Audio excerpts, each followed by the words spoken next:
Hi there, friends. I hope life is treating you kindly. I'm Lubomira, and thank you for joining me today. Welcome to all my crafty friends, new and returning. I'm always excited to see you all. If you're new to my channel, I'm glad you found your way over to our corner of YouTube, and I invite you to check out more of my videos. I love sharing my projects with you all, and I appreciate you taking the time out of your day to spend a few crafty moments with me. Please remember to like and subscribe if you haven't already. By hitting that little bell, you'll get notified every time I post something new, and you won't miss out on any of the crafty goodness.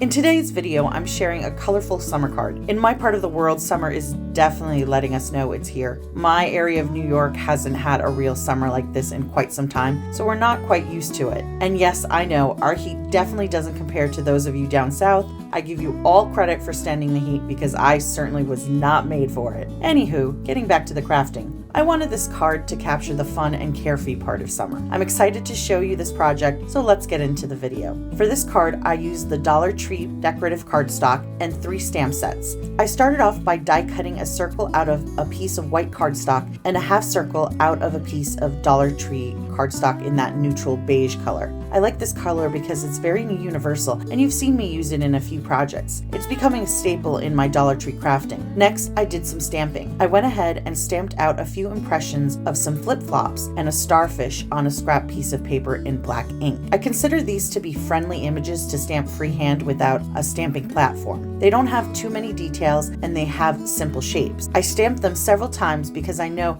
that I'll get a nice impression of the stamp at least once in a few tries. I also created the background by stamping the flip-flops over and over randomly across the entirety of a white card panel in clear embossing ink. I stamped a flower from the Llama set to fill in the large gaps between the flip-flops. I'm using Wow ink today because my Versa ink is a bit dry. I don't really have a preference between the two. Versa is a little bit more convenient to get because I can pick it up at the local craft store rather than have to order it online. Other than that, I really don't have a preference.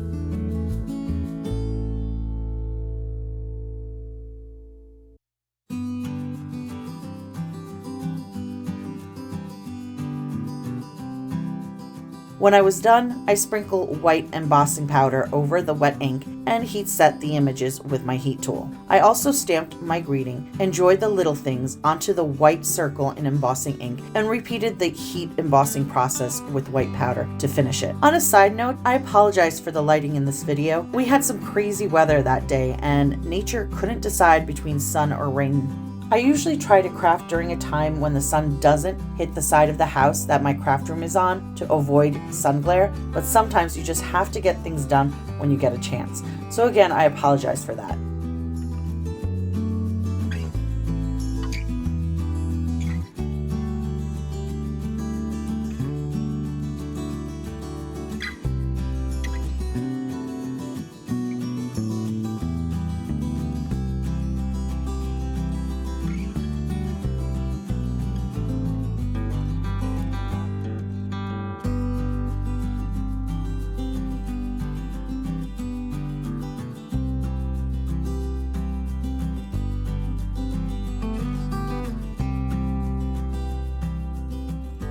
I added color to the background with ink blending. I used distressed oxide inks in the colors Worn Lipstick, Squeezed Lemonade, and Salvaged Patina. I started off with the pink and moved up into the yellow and finished off with the teal.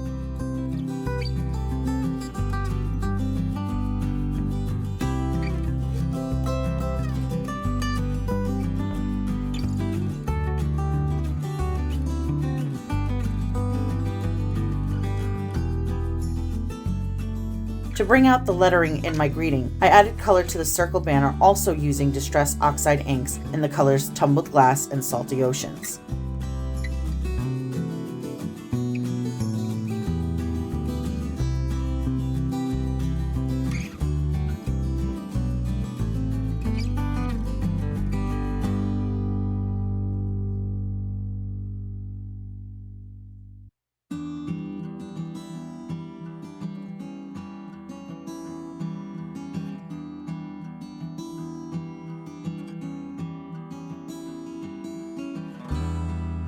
Next, I used the half circle of beige cardstock to create a wavy decorative piece that would sit under my greeting. I made very light marks using pencil to give me an idea of where the words would be, and using scissors, I cut a gentle wave into the half circle. I returned to my stamped images and colored them using Copic markers. Any medium you have on hand will do. It certainly doesn't have to be Copic markers. This is also a playful card, so the coloring can be very simple with minimal amount of shading and realism. However, if you are looking to add a more realistic look, the rule of thumb I use when coloring multiple objects is I add shading to one side of each of the objects, creating one light source. That way, visually and aesthetically, it makes sense when the whole thing is put together.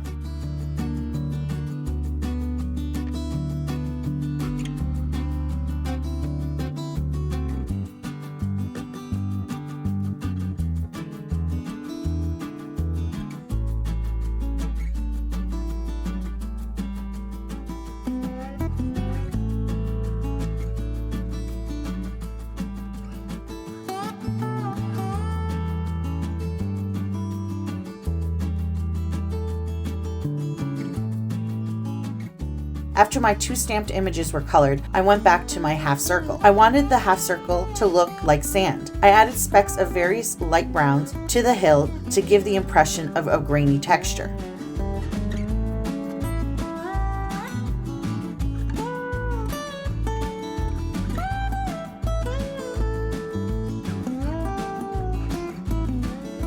I fussy cut the flip-flops and the starfish before putting together the circle banner.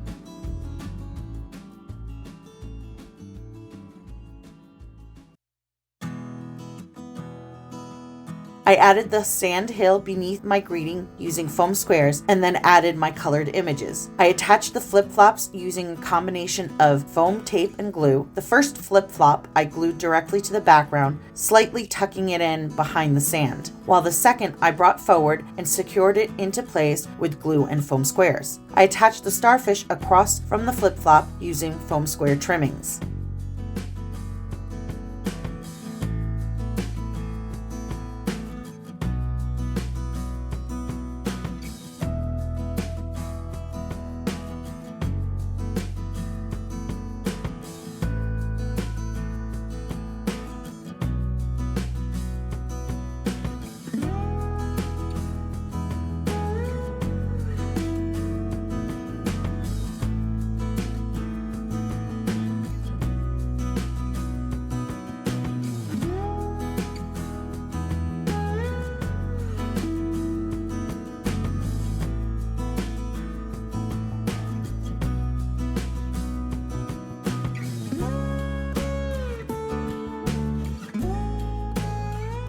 Next, I trimmed the ink blended panel by 1/4 of an inch around and glued it directly to a white card base with glue. I added the circle banner to the card front using foam tape.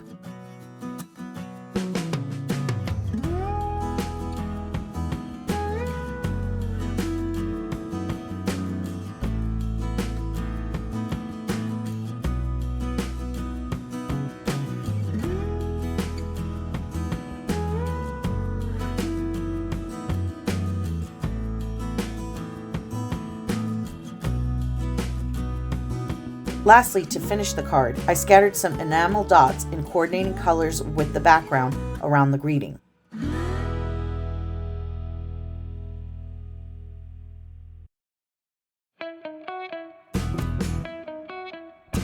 And that's it for this card. The colors of this card really scream summer to me and make me want to head to the beach or the pool. I know I've used this combination recently, but it really is such a cheerful blend without being too bold. It seems relaxing and happy, and I think this world needs a little bit more happy. Let me know what you think in the comments below. As always, I'm so glad you joined me today. I hope you enjoyed this video. Don't forget to like and subscribe if you haven't already, and please leave me those comments below. I so look forward to hearing from you. It doesn't even have to be about this video or crafting. Let me know how you're doing and what you're excited about. I hope you'll join me next time for another project I have in the works for you. Until then, have a lovely week, and I hope life treats you kindly. See you soon. Bye.